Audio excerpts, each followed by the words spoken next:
forces. And the Arab tribes, not surprisingly, no surprise here, ended up betraying them. And as a result, they've lost Raqqa and Deir ez-Zor, and have now been forced to make a very humiliating concession with regard to Hasaka. So it's a big loss in a very short period of time. The role of the United States has not been helpful. The envoy, Tom Barrack, who really doesn't have a lot of experience, he's a real estate developer, uh, has embraced Shara with no real understanding about who Shara is and what this regime is.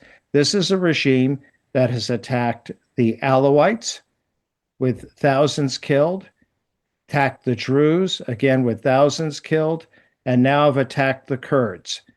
So all the minorities, major minorities of Syria have been attacked by this regime, and yet Trump and Barack embraced the regime. Yes, I think that's right. I mean, the United States ought to have issued an ultimatum saying, stop the attacks on the Kurdish neighborhoods in Aleppo, and ought to have insisted on the agreement that was reached on March 10th, and then the final agreement on January 4th. What was agreed in January of this year was that the SDF would be integrated into the Syrian army as units with its own commanders and deployed to the northeast, and that the Iraqi army wouldn't go there. Then that was going to be signed.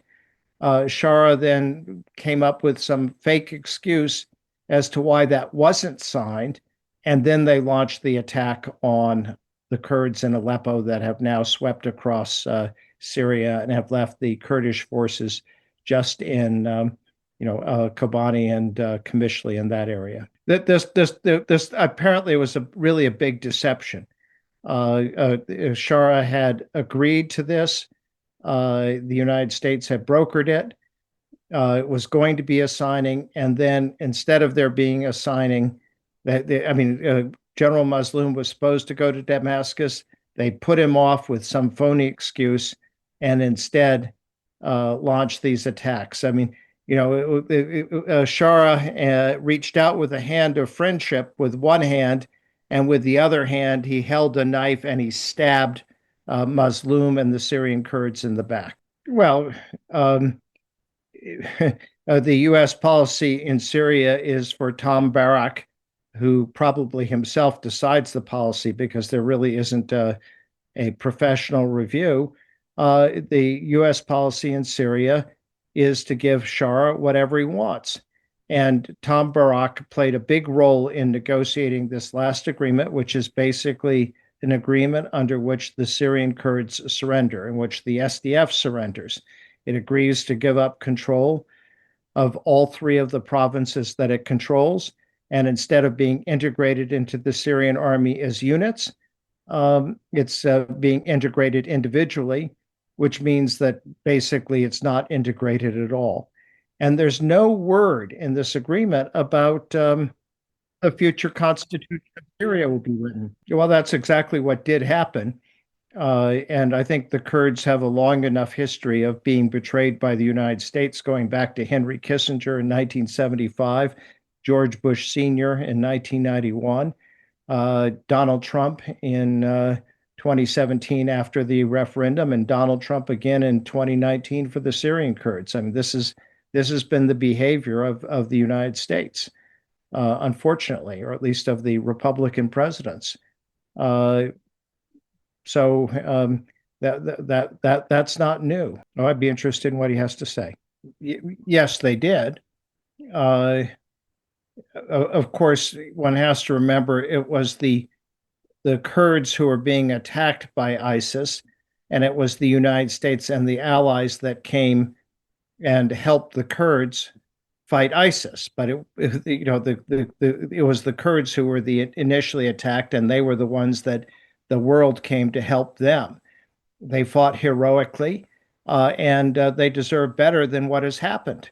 They deserve well, what they really deserve is for Syria. Look, what the essential point is that uh, all the minorities in Syria need to have need the new constitution to be decided by an elected constitutional assembly, not by Shara. And if you have an elected assembly, 35–40% of Syria's population are minorities. You are going to end up with a decentralized or federal system. And all the minorities have to stand together: the Kurds, Alawites, Druze, Christians, and others. Otherwise, uh, they're going to be attacked by the Islamist majority. And, Shara, this is a man who came from Al Qaeda. Well, the Constitution has to be the result of an election in Syria so that the different components of the Syrian people can negotiate a constitution. And the United States and Europe should condition Syria's reintegration into the global community on a process, a democratic process, to write a Syrian constitution, a constitution that will represent Sunni Arabs, Alawites, Kurds, and Druze and Christians. And incidentally, while Shara made some very important concessions, yes, this is what's happened. This is, if you lift the sanctions with no conditions, you give it a permission to do what they've done, which is now to attack the Kurds, before that to massacre the Alawites, and to attack the Druze. Yeah, the Trump administration is supporting Shara. They're complicit in this. And they were the ones who basically facilitated this agreement, which involves now a surrender by the Kurds of most of what they've achieved since 2012. Well, the central government consists of people who come from Al Qaeda and ISIS. Some of them have changed and some of them have not. But what we see in terms of the massacre of the Alawites, who are considered apostates, unbelievers, and the attacks on the Druze, also considered apostates and unbelievers, and now the attacks on the Kurds, is that a lot of the same character that we saw in Al Qaeda and ISIS is true of this government, of the HTS. Look, the Syrian Kurds have to rely on themselves. They can't rely on the United States, because under Trump, the United States is not a reliable partner. But they have their own resources. And so instead of just listening to the Americans, they need to use their own resources. I think back to 2003 and 2004 and 2005, the Iraqi Kurds did not do what George Bush wanted. They pursued their own rights, and that's why they were successful. Well, I don't know if there will be any more support from the United States. Of course, I think there should be, but I think it's fair to say that the Trump administration is doing what it did in 2017, 2019, and now in 2026, which is betraying the Kurds. Well, yes, it's a bad situation. Again, there was already an agreement. The SDF would join the Syrian army as units. That was at the beginning of this month. 14 days ago, it was going to be signed. And then Shara delayed that and instead launched the attacks. And now there's an entirely different agreement, the one that Shara wanted in the first place, which is the SDF joins as individuals. In other words, the SDF is dissolved. And I can't imagine that individual SDF fighters would want to be part of an army that is basically run by the very people that they were fighting.